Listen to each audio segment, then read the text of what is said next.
हमारी सरकार ने पुराने नोटों को कुछ जगहों पर यूज करने की जो डेडलाइन है उसको 24 नवंबर तक बढ़ा दिया है।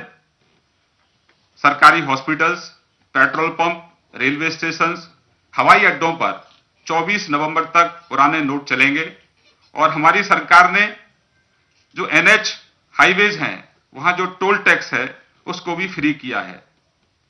सरकार ने बुजुर्ग और दिव्यांगों के लिए एक अलग लाइन की बैंक में व्यवस्था की है। ग्रामीण अंचल में कैश को पहुंचाने के लिए सरकार ने तमाम प्रभावी कदम उठाए हैं। हेलीकॉप्टर से भी कैश पहुंचाया जा रहा है।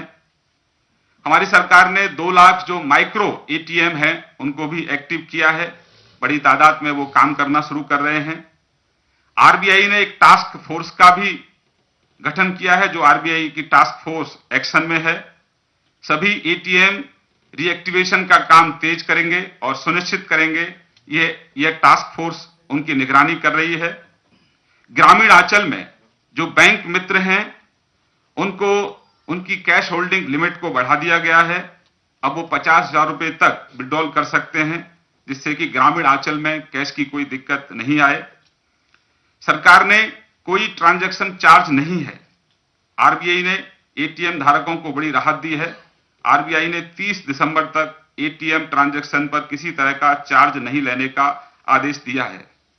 मैं पहले जिक्र किया, नेशनल हाईवे पर कोई टोल नहीं है। सभी एयरपोर्ट्स पर पार्किंग को फ्री किया गया है और इसमें आगे भी प्रभावी कदम हमारी सरकार उठा रही है।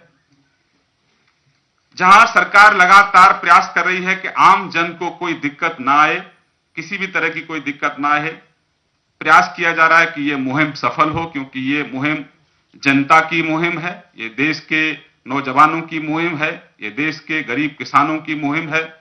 क्योंकि आजादी से लेकर आज तक जो उनके नैतिक अधिकार थे, विकास एक नैतिक अधिकार है। जो जरूरत की आवश्यकता है, जो जरूरत बुनियादी जो आवश्यकता है वो उनका नैतिक अधिकार है, लेकिन वो अभी तक मिला नहीं। ये भ्रष्टाचार से आजादी की जंग है। ये काले धन से निपटने के लिए आजादी की जंग है। ये देश अब भ्रष्टाचार से आजादी चाहता है, काले धन से आजादी चाहता है और हमें बहुत खुशी है कि तमाम दिक्कतों के बावजूद भी आज आम जन प्राइम मिनिस्टर मोदी जी के साथ खड़ा हुआ है। लेकिन वहीं कुछ राजनीतिक दल हैं जो लगातार भ्रष्टाचार और काले धन के खिलाफ जो मुहिम प्रधानमंत्री मोदी जी की है, इसको कहीं ना कहीं ड्रेल करना चाहते हैं, इसको बदनाम करना चाहते हैं। एक षड्यंत्र के तहत अफवाह फैलाने का भी काम बड़े तेजी से चल रहा है। लेकिन देश के जागरूक नागरिक किसी भी अफवाह में नहीं आ रहे हैं। वो तमाम दिक्कतों के बावजूद भी मोदी जी की सरकार के साथ खड़े हैं। हमें उम्मीद थी कि विपक्ष के लोग इस मुहिम में सरकार के साथ खड़े होंगे, लेकिन उनके चेहरे से भी नकाब उतरा है। पूरा विपक्ष काले धन और भ्रष्टाचार के साथ खड़ा है और जो सरकार काले धन और भ्रष्टाचार के खिलाफ कार्रवाई कर रही है उस सरकार का विपक्ष विरोध कर रहा है।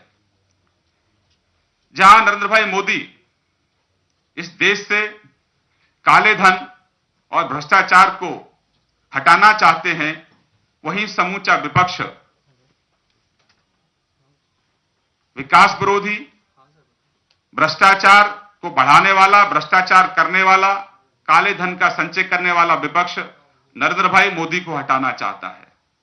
ये लड़ाई बहुत स्पष्ट है। ये लड़ाई देश की जनता की लड़ाई है और ये जनता अब समझ गई है कि कौन इस लड़ाई में जनता के साथ खड़ा है और कौन इस लड़ाई में अपने निजी स्वार्थों, अपने परिवार के साथ खड़ा है।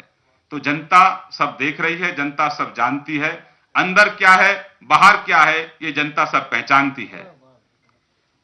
आज एक श्रीमान अखिलेश यादव जी का वक्तव्य आया और हंसी भी आती है। उनका वक्तव्य था कि आर्थिक मंदी में काला धन ही अर्थव्यवस्था को बचाता है। श्रीमान अखिलेश जी, ये लड़ाई भ्रष्टाचार के खिलाफ है और मुझे लगता है कि ये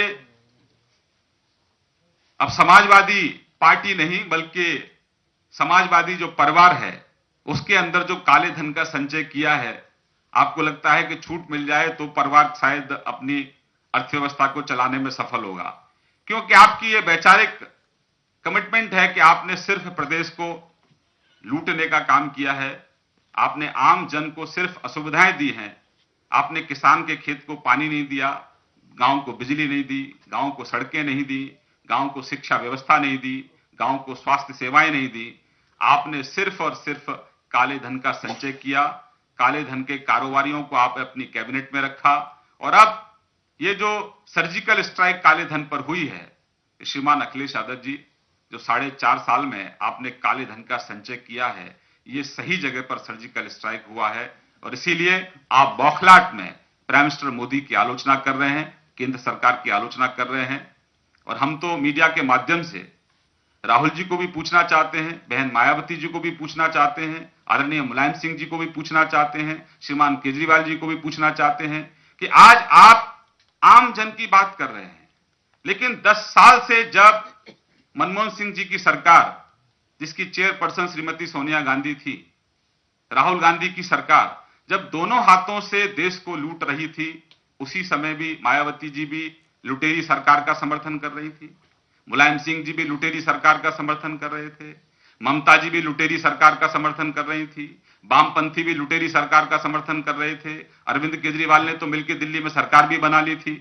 तो इनके चेहरे से नकाब उतरा है कि जब आम जन लुट रहा था सड़क पर, एक ऐसी सरकार जो 2G में कमीशन खा रही थी, कॉमनवेल्थ के गेम में सीमेंट में, सरिया में कमीशन खा रही थी, टाइल्स में कमीशन खा रही थी, स्पेक्ट्रम में कमीशन खा रही थी, किसानों को जो लोन दिया जाता है उसमें कमीशन खा रही थी, जो बीपीएल परिवारों को जो गैस सब्सिडी दी जाती है उसमें कमीशन खा रही थी, जो राशन दिया जाता है उसमें कमीशन खा रही थी, जो रक्षा के उपकरण हैं जो सेना के उपयोग में आने वाले हैं उसमें कमीशन खा रही थी। तो नोटबंदी के फैसले पर सवाल उठाने वाले विपक्ष को करारा जवाब बीजेपी की तरफ से। लोग मोदी सरकार के नोटबंदी के फैसले के साथ हैं, विपक्ष भ्रष्टाचार के साथ।